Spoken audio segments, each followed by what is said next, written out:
no split by channel, no sending sounds to the mixer, no adding effects one by one on the mixer, no wasting time arranging the beat on the playlist, no coloring the mixer and the playlist individually. So let's get started. The way it is, let's say I want to make the beat. Instead of me wasting time to make a beat, starting adding sounds here on the channel rack, the way it is here, if I want to add some drums, just open the viewer browser here, click here. So when it opens, I'll go to the folder where I've got my drum.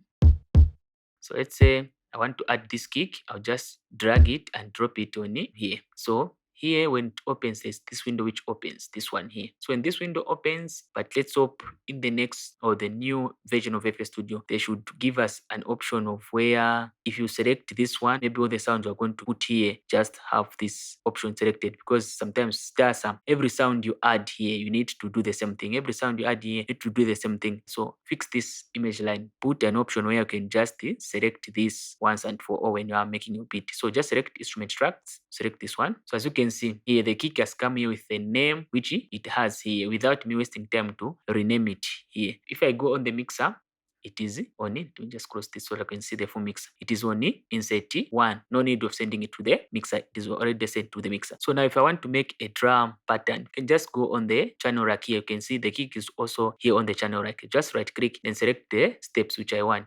Then the kick will be playing. So make sure that you put it on song here. You hear? The kick is playing without wasting time. Have you seen that I've done how many things there? One, I've put the kick here on the playlist without splitting by channel. Two, this kick has been renamed here without me renaming it. Three, it has been sent to the mixer without me sending it to the mixer. So if I want to color it here, I can just right click and change color. When I change color here, even on the mixer, it will definitely change here. Have you seen? So let's say now I've made the drum pattern. Now I want to add some synth to my drum pattern. Let's say stock plugin or third-party plugin. Just come here on the same browser here, open. So here where it is then plugin database. So when you click here, it will open. So let's say I want to add a sound from FL Studio. Just go to generators. I'll open. So when it opens, there are these sounds which are at the bottom here. You can see them. So now let's say I want to add this one. I can just drag it and drop it on the track which I want that synth to be. Just drop it here. So as you can see, it has opened. When I come on the channel rack, I click it. You can see I can now select the sound which I want it to still play. So if I go on the piano roll, you hear it is playing. So now let's say I want to add the third party synth. Go on the same option, open it, database. Then this time we're going to go on where it is then installed. So just click here, you go on generators. So with this here, it depends with how you have installed your plugin. It can be different with mine. So just go on VST, where it is then VST, open. So it opens, these are the plugins. So if I want to add the expander, just drag it and drop it on track 4. So as you can see, expander has been put here. When I go on the channel rack, it's this one. I can just open it, then select the sound which I want to use. I'll use that sound without any problem to still play. So now I want to add effects to all this sound. Just select all the sound you have added on the playlist. Then you go on the same option, open database, then you go to effects this time. So when the effects opens, just scroll down, then you select the effect which you want. Like let's say I want fruit parametric EQ2. Just drag it and drop it on any of these which I've selected. It will load.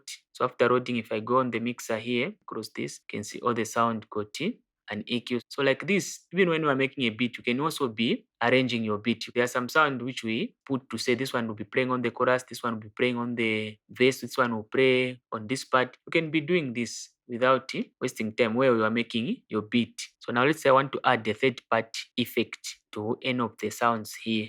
Just go on the same option. So again here, like the third part effects, they are found both here where it is then installed and even here where you can find some stock effects. So just master and remember where to have found those effects so that when you are making your beat, you won't be struggling to find the folder. So like here, if I go on effects, have you seen that I'm able to see the third-party plugins like this fab filter here? I'm able to see them here. So even here on installed, when you go to effects, then you can go to VST. So as you can see, they are here. There are different, some you find them here, then some in this folder, you can see. So even here where it is then new, you can also find some third-party effects. Just open it, then scroll down. Let's say I want to add a G clip on my kick. So it's this one. I can just drag and drop it on my kick. So it has loaded and it has opened. If I go on the mixer,